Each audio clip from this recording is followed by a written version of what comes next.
Yemen. Kalluumaysato sabool ayaa waxay heleen cambarka nibiriga oo qiimihiisu gaaraya $1.5 milyan.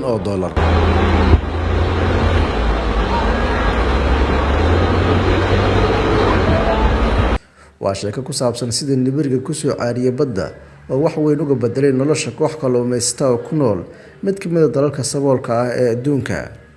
Kalluumaysatada waxay ka howlgalaan xeebaha dalka Yemen waxay heleen cambar kadib markii ay arkeen nibiri dhintay oo dul sabeynaya xeebaha dalkaas.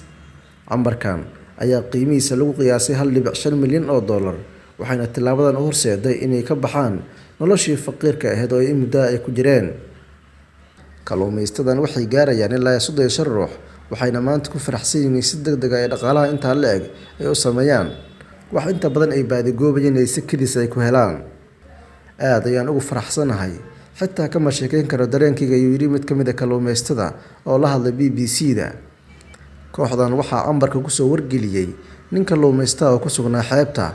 Waxay markii u ordeen nibiriga oo dul sabeynaya xeebaha gacanka cadan ee koonfurta Yemen. Haddii aad hesho cambar, waxaad heshay wax qiimo badan, waxaana durbadii ka dalbanay shaqsigii nagu soo wargeliyay inuuna tusiyo, ayuu yiri mid ka mid ah oo wareysigan bixiyay. Markii aan ku dhawaanay goobta, waxaan dareennay ur xooggan oo ka soo baxaya meesha.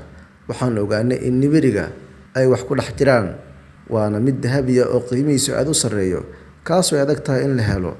Kalluumaysato badan ayaana ku raad jooga cambarka nibiriga inay mar uun helaan.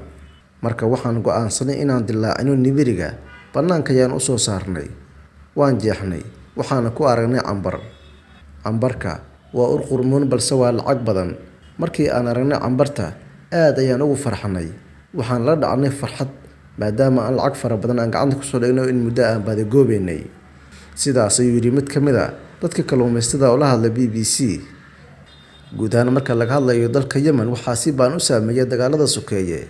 Qaramada Midoobay waxay sheegtay in 80% dadka shacabka ee dalka Yemen ay qarku saaran yihiin macluul, balse kalluumaysatada ayaa xilligan nasiib u yeeshay inay helaan wax inta badan noloshooda in muddo sii maareyn kara, wax badanna ka bedelay.